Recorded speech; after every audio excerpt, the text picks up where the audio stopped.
Pertanyaan sekarang, saya yakin Tuhan saya Allah, tapi Allah nggak kelihatan. Ada alasan tak kenapa Allah nggak kelihatan? Ada alasannya. Anda tanamkan baik-baik, ini masalah akidah yang paling penting. Kata Nabi, itu disebutkan dalam banyak riwayat, bahwasanya nabi-nabi pun belum pernah ada nabi yang lihat Allah, termasuk Nabi Muhammad SAW. Kita ambil dalilnya dalam hadis Bukhari. Waktu Nabi SAW pulang dari Isra Mi'raj, jemaah sekalian, Aisyah bertanya radhiyallahu anha, berkata, istri beliau, ya Rasulullah, hal tara rabbak, apakah anda waktu Mi'raj ke langit, terima perintah salat, sempat lihat Tuhan anda enggak? Lihat enggak Allah itu bagaimana? Apa jawaban Nabi SAW? Nurun ala nur anna arah.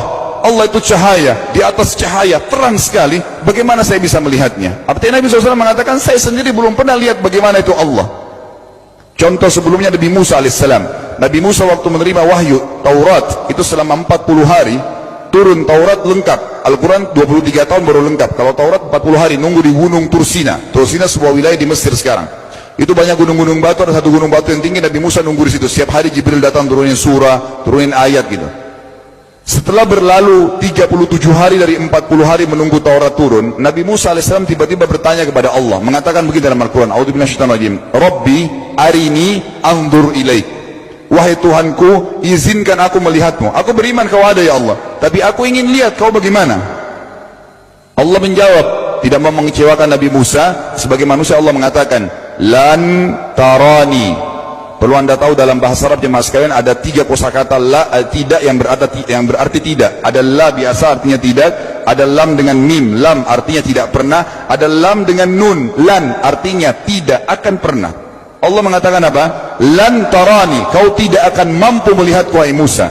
Tapi Allah nggak mau kecewain Musa. Ternyata Musa selama 37 hari jemaah sekalian kagum-kagum melihat gunung-gunung batu di situ. Pergantian siang malam, burung-burung yang terbang, air yang mengalir di lereng-lereng gunung. Lalu dia mengatakan, Allah mengatakan apa?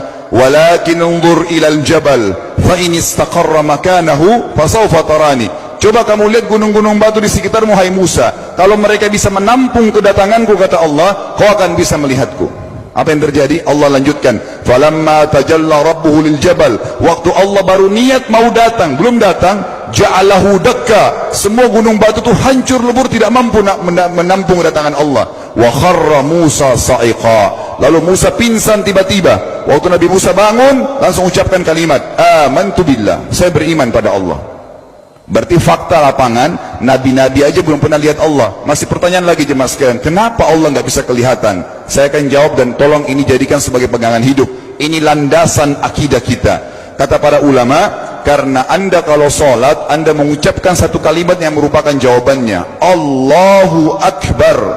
Allah Maha Besar. Akbar adalah siga mubalaghah dalam Islam. Sesuatu yang melampaui batas, Maha Besar.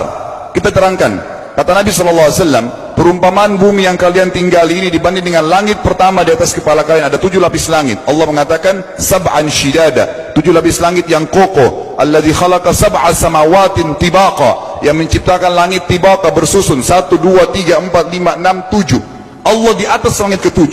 Kata Nabi SAW, perumpamaan bumi yang kalian tinggalin dibanding dengan langit pertama di atas kepala kalian, ibaratnya seperti cincin yang dibuang di padang pasir.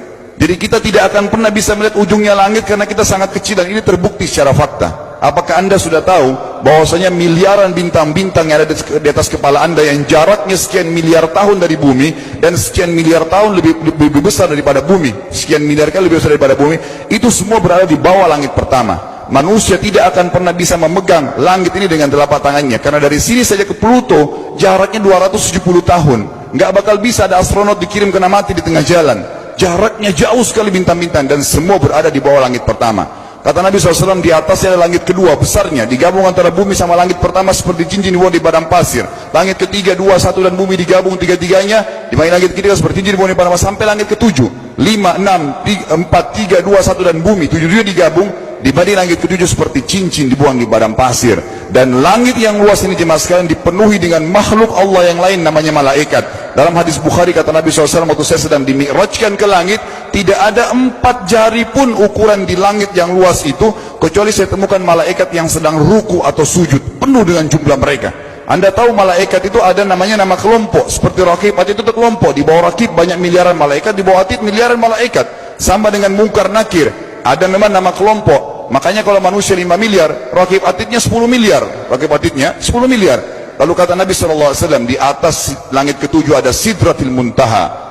Besarnya digabung antara 7 lapis langit dan bumi, 8 hanya seperti cincin di bawah di padang pasir. Di atas Sidratil Muntaha ada sebuah lautan yang Allah ciptakan. Lautan itu besarnya digabung antara Sidratil Muntaha, 7 lapis langit dan bumi, 9-9-nya seperti cincin dibuang di padang pasir. Makanya kalau anda baca Quran, anda baca ayat wa kana arsyu 'alal ma', singgasana Allah di atas air. Ini maknanya, air adalah ada lautan. Lalu kata Nabi SAW, arsy-nya Allah di atas lautan itu singgasananya Allah. Besarnya digabung antara lautan, Sidratul Muntaha, 7 lapis langit dan bumi, 10-10-nya hanya seperti cincin dibuang di padang pasir. Anda sudah hafal ayat kursi? Apa artinya? Ayat tanda-tanda kebesaran Allah. Kursi itu artinya bukan tempat duduk, tapi tempat pijakan kaki raja di singgasana. Kalau raja inginnya singgasananya di pijakan kaki, itu namanya kursi. Kita baca apa?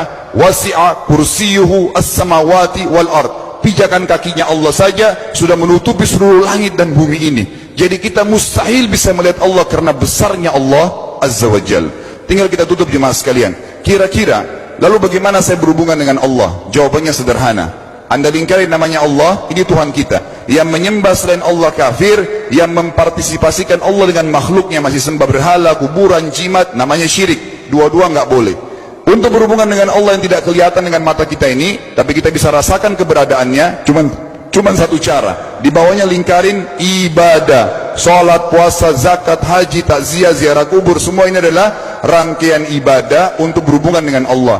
Semua ibadah ini jemaah sekalian harus seperti yang Allah mau, bukan yang Anda mau. Ini penting. Karena kalau tidak seperti yang Allah mau, Allah tidak terima.